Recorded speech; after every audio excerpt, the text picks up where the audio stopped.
अस्सलाम वालेकुम बच्चों, आज हमारा टॉपिक है फंक्शन ऑफ नेफ्रॉन। हमने चैप्टर स्टार्ट किया था chapter number 1 human organ system.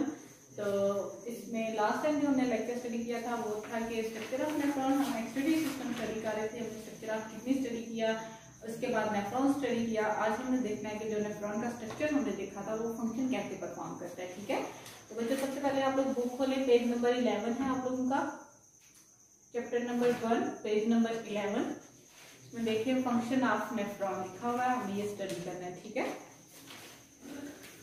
बच्चों, हमें पहले ही पता है कि हमारे पास जो नेफ्रॉन होता है उसके 3 मेजर पार्ट्स होते हैं। हमने देखा कि उसमें हमने कल स्टडी किया था कि ये हमारे पास होता है बोमन कैप्सूल। हमने पढ़ा था कि बोमन कैप्सूल होता है, उसके बाद इस नेफ्रॉन के 3 पार्ट्स होते हैं इस तरह से। और देन हमने ये इस तरह से स्टडी किया था कि इसको आप कहते हैं कि ये जो चीज है इसके अंदर कैपिलरीज का नेटवर्क होता है, इसको आप कहते हैं ये ग्लोमेरुलस है। ये जो आपके पास कप शेप स्ट्रक्चर नजर आता है इसको आप कहते हैं ये बोमन कैप्सूल है। फर्स्ट पार्ट जो होता है नेफ्रॉन की ट्यूब का, जो इसमें से ट्यूब ओरिजिनेट होती है बोमन कैप्सूल में से, उसको आपने नाम दिया था प्रॉक्सिमल कन्वोल्यूटेड ट्यूब्यूल। उसके बाद ये रिव्यूल से स्ट्रक्चर था, इसको आपने नाम दे दिया लूप ऑफ हेनल। और जो लास्ट पार्ट था दोबारा से ये जो कन्वोल्यूटेड पोर्शन था इसको आपने नाम दिया था डिस्टल कन्वोल्यूटेड ट्यूब्यूल। और ये लास्ट पे आपके पास आ जाती है कलेक्टिंग डस्ट, जिसमें आफ्टर फिल्ट्रेशन जो मटेरियल आपके पास बच जाता है वो आप कलेक्टिंग डस्ट से उसको बॉडी से रिमूव कर देते हैं। ठीक है, हम इसको देखते हैं कि फंक्शन नेफ्रॉन के पार्ट्स कैसे फंक्शन परफॉर्म करते हैं। तो क्या लिखा हुआ है इसमें, nephrons clean the blood in the 3 steps process which are filtration, reabsorption and excretion.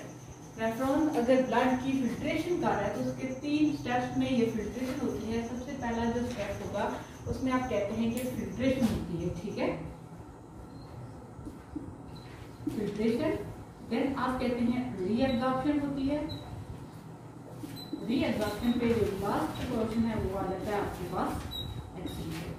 Nephron ये 3 मेजर फंक्शन परफॉर्म करता है। ठीक है, कि जो आपके पास आपको पता है कि ब्लड कैपिलरीज हैं, यहाँ पे ब्लड के अंदर आपके पास जो मटेरियल एब्जॉर्ब है उसकी आपने उसमें जितना भी वेस्ट मटेरियल है आपने उसको बॉडी से रिमूव करना है। ठीक है, और जो आपके पास यूजफुल चीजें हैं उनकी आपने एब्जॉर्प्शन करवानी है। तो बच्चों क्या होगा, सबसे पहले मैं आपको जनरल यहाँ पे बता देती हूँ कि अगर आपके पास यहाँ से ब्लड इंटर कर रहा है, ठीक है, कैपिलरीज के अंदर ब्लड है, तो सबसे पहले का क्या होगा कि ब्लड की यहाँ पे फिल्ट्रेशन होगी। ठीक है, फिल्ट्रेशन के बाद मतलब ब्लड के अंदर हम वाटर की फिल्ट्रेशन करते हैं तो उसमें से क्या होता है कि अगर हम फिल्टर पेपर लगा कर फिल्ट्रेशन करते हैं तो जो आपके पास सैंड होती है या आपके पास रेत है या जो आपके पास कोई भी इस तरह की जो चीजें हैं जो पोल्यूटेंट्स हैं वो आपके पास फिल्टर पेपर पे रह जाते हैं, बाकी जो मटेरियल है जो वाटर है वो आपके पास पीछे रह जाता है। ठीक है, अब क्या होगा, इसी तरह यहाँ पे ब्लड की जब फिल्ट्रेशन होती है तो इसके अंदर से जितना भी वेस्ट मटेरियल होता है वो आगे ट्रांसफर हो जाता है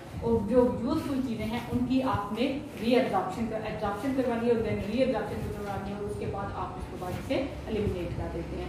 इसमें देखिए नेक्स्ट क्या लिखा है, first water then the other material move out of the capillaries and into the nephron, then some of the material are reabsorbed and return into the blood, finally the remaining waste products are excreted in the urine. तो सबसे पहली चीज आपके पास कौन सी आ जाती है, filtration.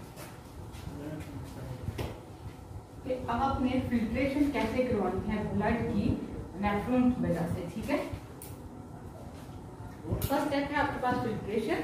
Nephron की अगर आप डायग्राम अपने ध्यान में रखें तो क्या होता है कि इस nephron is supplied to the blood capillary, blood through and arterioles and the venules.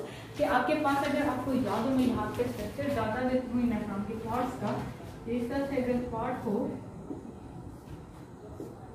तो इनकी ध्यान पे हमें पता है कि कैपिलरीज होती हैं, आर्टरीज हैं, वेन्यूल्स हैं, वेन्स हैं, यहाँ पे इसकी सराउंडिंग में होती है। अब ये क्या होगा कि यहाँ पे अगली बात देखें कि when the blood enter the kidney it flows into the arterioles and then move into the glomerulus of the each nephron। अब क्या होता है कि ब्लड किडनी के अंदर अगर हमने भेजा है, जो भी ब्लड इंटर करेगा तो वो कैसे फ्लो करता है कि जो आर्टरीज हैं हमारे पास या जो कैपिलरीज हैं, जो वेन्स हैं, उनकी वजह से ब्लड फ्लो करेगा और सबसे पहले किस पोर्शन में आएगा कि आपको पता है ये जो आपके पास कप शेप स्ट्रक्चर है इसके अंदर यहाँ पे कैपिलरीज होती हैं, इस नेटवर्क की वजह से इस स्ट्रक्चर को आप कहते हैं ये क्या है, ग्लोमेरुलस। तो ब्लड सबसे पहले कहाँ पे इंटर करेगा, ग्लोमेरुलस के अंदर। ठीक है, नेक्स्ट है आपके पास because blood is under pressure small molecule such as water, amino acids, salt, glucose and urea are pushed out of the capillaries into the Bowman capsule. अब क्या होगा कि आपके पास प्रेशर की वजह से जितना भी इस ब्लड के अंदर ये जो आपके पास यहाँ से ब्लड आ रहा है आर्टरीज वेंस की वजह से जो ब्लड यहाँ पे आ रहा है उस ब्लड के अंदर से जितना भी वाटर है, अमाइनो एसिड्स हैं, salt, glucose,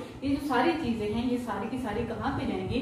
pushed out of the capillaries into the Bowman capsule. ये आपके पास वुमन कैप्सूल है, इसके अंदर जितनी भी कैपिलरीज हैं इनके अंदर ब्लड की वजह से ये सारे का सारा मटीरियल इसके अंदर मूव कर जाता है। Anything too large to move out of the capillaries such as blood cell, plasma protein or the platelets remain stay in the blood। तो यहाँ पे क्या होता है कि जो चीज फिल्टर होने वाली है वो आप कह सकते हैं ब्लड सेल का साइज जो है वो बड़ा होता है, प्लेटलेट्स का साइज बड़ा है, कि कैपिलरीज जो होती हैं ये वन सेल थिक होती हैं कि एक सेल इसमें से पास कर सकता है। अब क्या होता है कि फिल्ट्रेशन का क्या मतलब है कि यहाँ पे जो प्लाज्मा है या जो ब्लड सेल्स हैं वो सारे के सारे ब्लड के अंदर ही रह जाते हैं, और जो आपके पास अमाइनो एसिड्स हैं, जो आपके पास वाटर का कंटेंट है, जो ग्लूकोज है, ये सारी चीजें कहाँ पे चली जाती हैं? कैपिलरीज में। और कैपिलरीज कहाँ पे हैं? वुमन कैप्सूल के अंदर जो आप ग्लोमेरुलस का स्ट्रक्चर देखते हैं उस चीज की मैं बात कर रही हूँ। ठीक है, नेक्स्ट अगला जो टॉपिक है वो है, नेक्स्ट स्टेप जो है वो है रीएब्जॉर्प्शन।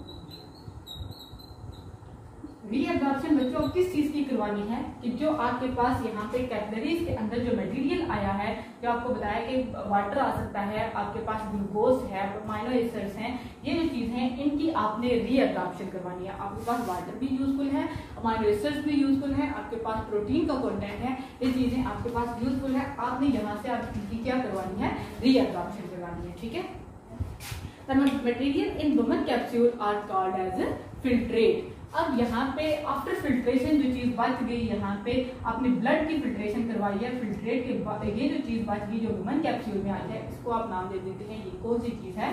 फिल्ट्रेट।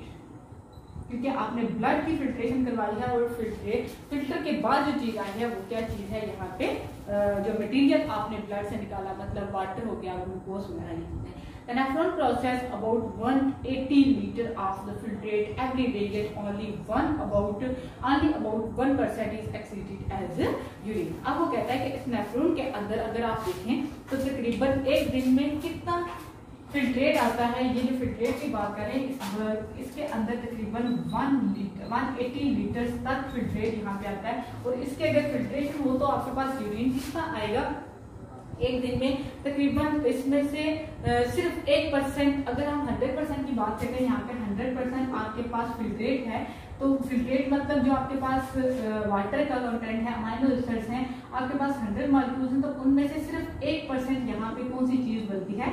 यूरिन बनती है। मतलब 1% उसमें से वेस्ट मटेरियल निकलता है, बाकी सारी चीजें जो है वो आपके पास यूजफुल कंटेंट है उसकी आप एब्जॉर्प्शन करवा लेते हैं। Most of the filtrate is reabsorbed into the capillaries and return into the blood. अब यहाँ पे देखिए कि यहाँ से हम कहते हैं कि इसके अंदर बच्चों यहाँ पे कौन सी चीज है, मैं यहाँ पे मेंशन कर देती हूँ, वाटर है, यहाँ पे ग्लूकोज है, उसके बाद यहाँ पे अमाइनो एसिड्स हैं, ये बेशुमार चीजें। अब इनकी वजह से नेक्स्ट आपके पास सिर्फ 1% आपके पास यूरिन बनती है, बाकी सारी चीजें इधर ही रहती हैं। अब आपने क्या करना है? इनकी रीअब्जॉर्प्शन करवानी है। रीअब्जॉर्प्शन होगी तो ये सारी की सारी चीजें कहाँ पे चली जाएंगी? आपको पता है यहाँ पे कैपिलरीज है, और कैपिलरीज के अंदर कौन सी चीज होती है? ब्लड होता है। अब इसका मतलब है कि जब रीअब्जॉर्प्शन होगी तो वाटर, ग्लूकोज, अमाइनो एसिड, मतलब ये जो फिल्ट्रेट है ये सारे का सारा दोबारा किधर चला जाएगा? ब्लड के अंदर चला जाएगा। ठीक है, अगली चीज है this process ensure that nutrients such as water, amino acid, glucose, sodium ion are made available to the body. अब ये यहाँ से दोबारा इस ब्लड के अंदर भेजने का क्या मतलब है कि ये चीजें जरूरी हैं, ये बॉडी की डिमांड है, हमें एनर्जी की जरूरत है, हमें वाटर की जरूरत है, इसलिए हम दोबारा से इन चीजों को ब्लड के अंदर भेज रहे हैं। Next step, the reabsorption of water and sodium ion helps to maintain the body fluid balance. For example, if too much water is drunk, the nephron will reabsorb less of the fluid and more urine will be produced. ठीक है, next जो last point है इसमें वो है excretion of waste material. Excretion of material.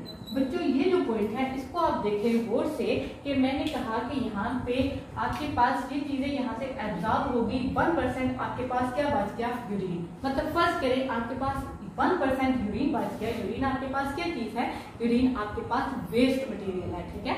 अब आपने इस वेस्ट मटेरियल को बॉडी से रिमूव करना है, समझ आ गई बात की। अब ये इसको हम कैसे रिमूव करेंगे, finally the waste product that are not reabsorb are excreted in the urine. इसका मतलब यूरिन के अंदर और भी यहाँ पे जो चीजें एब्जॉर्ब नहीं हुई उनको भी हम कहाँ पे भेजेंगे, इस यूरिन के अंदर भेजेंगे और उसको बॉडी से हम रिमूव कर देंगे। Urine is made up of water, urea, excess salts and other material that remain in the filtrate.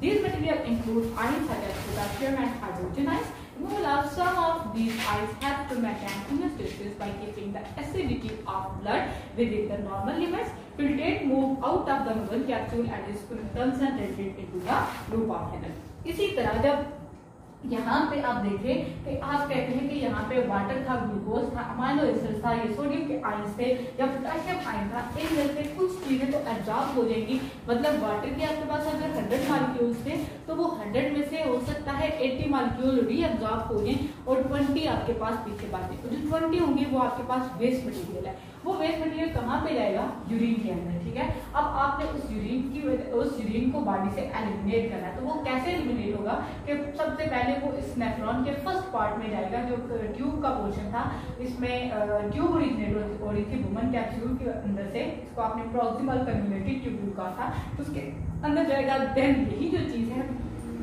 इसके बाद यहाँ पे वो कह रहा है कि यहाँ से मूव करते हुए किस चीज के अंदर जाएगा, ये जो आपके पास सेकंड पोर्शन था लूप ऑफ फैनल के अंदर, और इसके बाद जाहिर सी बात है यहाँ से मूव करके ये कहाँ पे जाएगा, डिस्टल कन्वोल्यूटेड ट्यूब्यूल के अंदर, ठीक है।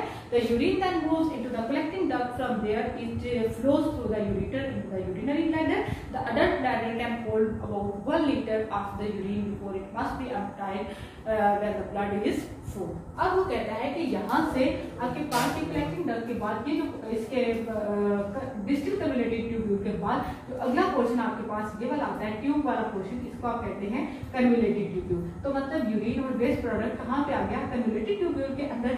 इसके बाद यहाँ से आप कह देते हैं कि ये दो नेफ्रॉन से ये जो मटीरियल है ये मूव करता हुआ कहाँ पे चला जाता है, यूरेटर के अंदर, और यूरेटर से आपके ब्लैडर में जाएगा और ब्लैडर से आप वहां से रिमूव कर देते हैं। Nerves in the wall of the bladder send signal to the brain and us to urinate. अब जब आपके पास फर्स्ट करें, ये आपके पास कलेक्टिंग डक्ट है और इसके बाद ये यहाँ से यूरेटर है, ये आपके पास कलेक्टिंग डक्ट है, उसके बाद ये वाला पोर्शन है, इसको आप यूरेटर कह देते हैं। यूरेटर के बाद ये आपके पास यहाँ पे ब्लैडर आ जाता है, ठीक है। अब ब्लैडर के अंदर क्या होता है कि यहाँ पे यूरिन सेव है, स्टोर हो जाता है, ठीक है। आपका जो वेस्ट मटेरियल है वो आपके ब्लैडर के अंदर स्टोर हो जाता है। अब यहाँ से हमें कैसे पता चलेगा कि हमने यूरिनेट करना है, ठीक है, we need to go washroom. हमें कैसे पता चलेगा कि हमने यहाँ से यूरिनेशन करनी है, कि यहाँ पे क्या होता है कि ये जो आपका ब्लैडर है इसके अंदर कौन सी चीज होती है, इसके अंदर है नर्व्स। नर्व्स बच्चों क्या चीज है, नर्व्स एक ऐसी चीज है जो सिग्नल प्रोवाइड करती है ब्रेन को, ठीक है। अब क्या होगा, नर्व्स यहाँ पे ब्लैडर के अंदर है, तो जो ही हमें ये ब्लैडर का हमें फील होता है कि यूरिनेशन करनी है, तो कैसे फील होता है कि ये जो यहाँ पे नर्व्स हैं ये सिग्नल प्रोवाइड करती हैं किस चीज को, ब्रेन को सिग्नल प्रोवाइड करती हैं, और फिर क्या होता है कि आप वेस्ट मटेरियल को बॉडी से रिमूव कर देते हैं। In a healthy person, urine is a clear pale yellow fluid containing about 95% water and 5% waste material. अगर एक नॉर्मल बंदा हो, हेल्थी पर्सन है, ठीक है, सेहतमंद बंदा है, तो उसके अंदर जो यूरिन की कंसंट्रेशन आप देखें, आप देखते हैं कि उसकी कंपोजिशन क्या है, तो आप देखें कि यूरिन का कलर कौन सा होगा, पेल येलो कलर होगा, ठीक है।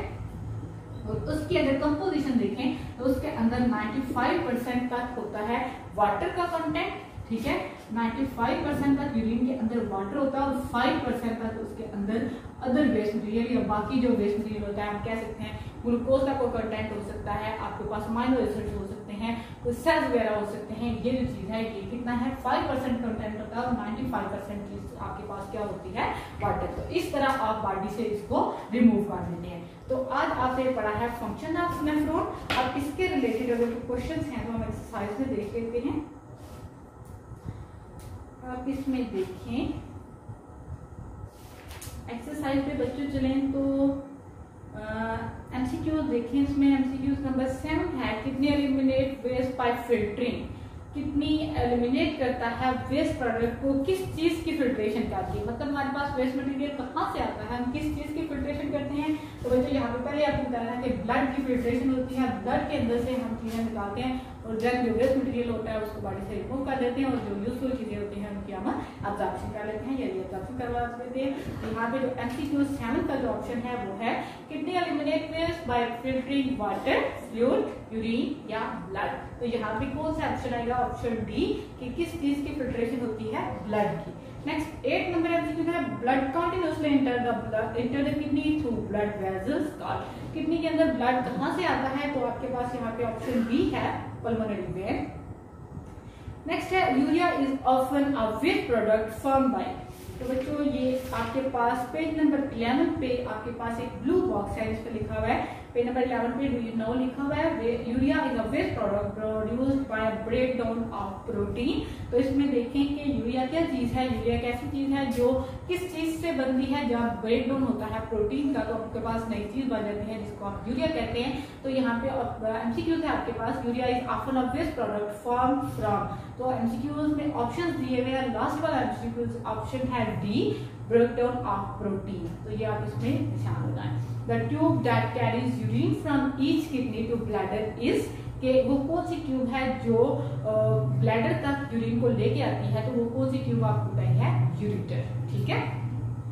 नेक्स्ट आपके पास ट्रू फॉल्स है, ट्रू फॉल्स में 8 नंबर जो आपके पास है ट्रू फॉल्स स्टेटमेंट है वुमन कैप्सूल इज 9 नंबर पे है, woman capsule is the network of capillaries.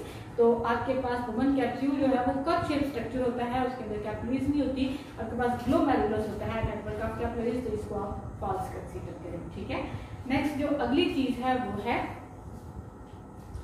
आपके पास ये इतने क्वेश्चन एमसीक्यूज बनते हैं। नेक्स्ट हम देखेंगे आपके पास जो अगला टॉपिक है वो है डैमेज, किडनी डैमेज। ओके, अल्लाह।